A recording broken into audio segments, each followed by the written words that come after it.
goodness, do you ever feel like the entire rules of weight loss and getting healthy after 50 and after menopause have completely changed, but nobody tells you the new rules? Nobody gives you the new rule book?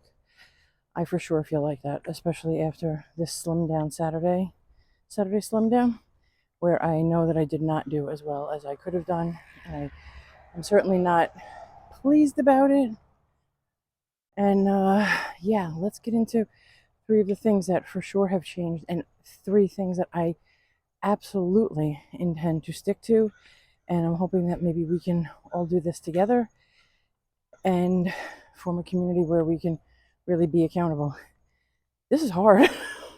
I'm not going to lie. This is not the game that we signed up for when we started getting healthy, but we're in it. So let's do it together. So between the change in our metabolisms and our estrogen levels and loss of muscle, even when we're working out, I mean, all of that adds up when we are in our 50s and beyond, and when we've gone through any type of change, whether we're in perimenopause or in menopause or postmenopause, all of that changes a lot. So these are things that we know.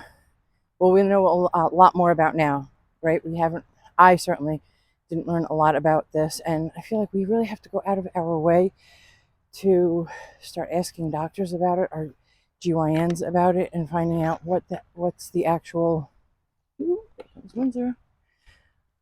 what's the actual best solutions, because walking and trying to lose weight and doing some light weight training for muscle gain and to regain that muscle there, sometimes that's not enough. That's not enough the way it was in our 20s and 30s. And I'm really feeling a way about trying to be more proactive about sticking to this. So I'm thinking we really need to, when I say we, but I really think that we as women can come up with a plan together, but I for sure need to think about ways to incorporate these things every day. Maybe once a week isn't enough to do some light weight training. Maybe I do that every day. Maybe I incorporate it at night where I'm doing some weight training and stretching.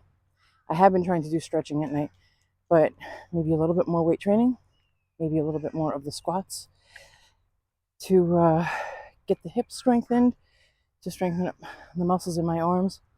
I see the decline in my mom at 89. Her muscle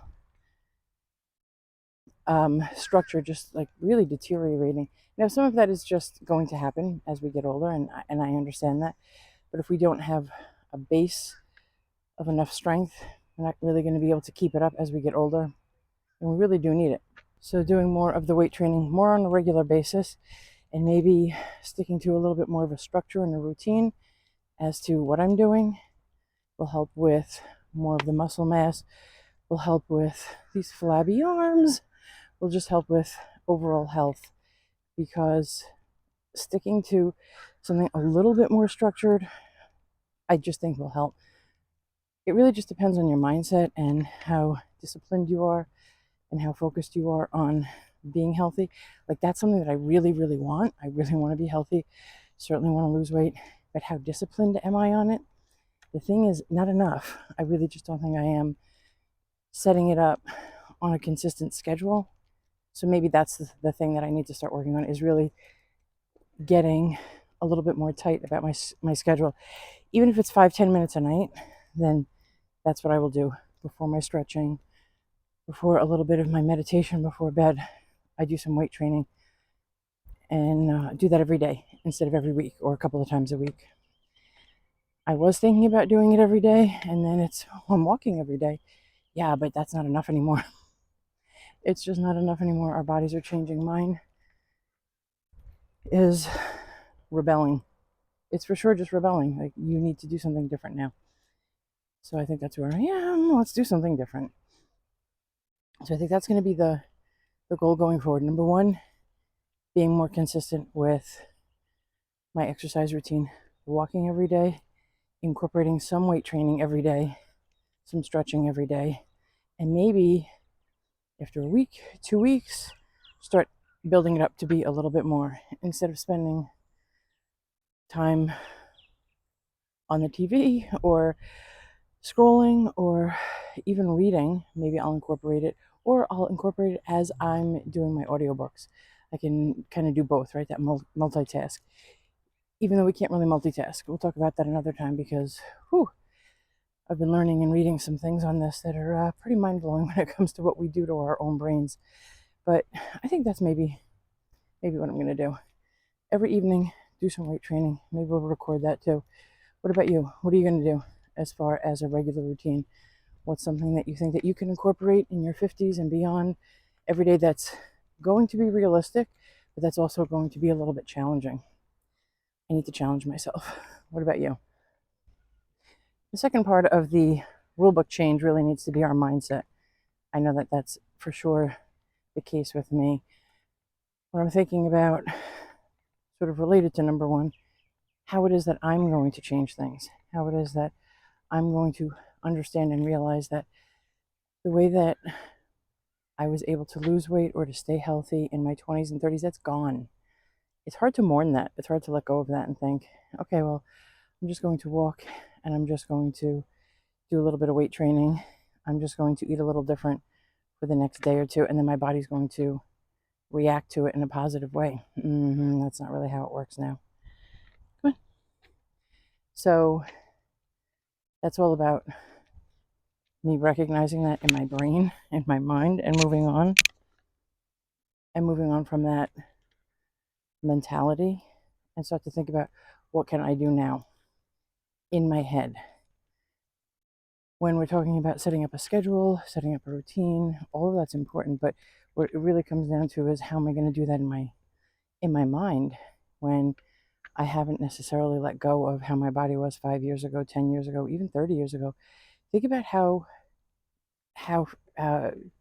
quickly time flies, right? When you're in your 50s and you think, oh my gosh, I remember that event that happened, especially when you think about it in relation to your children, but it doesn't even have to be that. But oh yeah, I remember that when I was, how old was I? 30, 35? And you're like, wait a minute, how does that feel like yesterday? I'm in my 50s now. How does that feel like it just happened? Because our brains sort of, day to day, we just kind of go through life, and then our brains think that we can do anything. And I think we can. We just have to change the way we do it. So that mind shift, I just think, is very different. So thinking about doing the routine that I was talking about, trying to stick to continuing to walk every day, but then also doing the weight training and changing it up that way, that's big. It's a big difference, because if I don't get that in my brain, I'm not going to be able to do it in real life. So that mind shift is something it just absolutely has to be part of the new rule book. It just does. Thinking about it every day and having grace and forgiveness for ourselves, because it has to really be about progress over perfection. Every day, a little bit of progress over perfection. And I've been thinking about it this weekend specifically because I really, I disappointed myself. I am disappointed in the way that I did and did not move forward with my health. I did not do enough, and I certainly did sabotage my eating habits when I ate things that I shouldn't have, knowing that it's not good for my body. Like, literally knowing that. It's not that I went in there thinking, oh my goodness, it's okay if I eat this pint of ice cream. I know that that's not okay. It's barely even satisfying in the moment anymore, because it's just sort of a comfort thing, right? That emotional home that we kind of go to. Okay, I'm in the middle of 12 different projects and I'm just sitting and working and bored out of my mind. And the one thing that I know that'll make me feel better in a moment, like just a teeny, teeny, tiny moment, will be like mint chocolate chip ice cream. And then you know what happens later when I'm walking up the stairs and my hips are like, what the hell did you just do? Right. So maybe not. Maybe we just sort of change our mind shift and think about, that's not something that's going to serve us. It's not going to serve my body, and it doesn't serve my mind, because then I feel bad about it.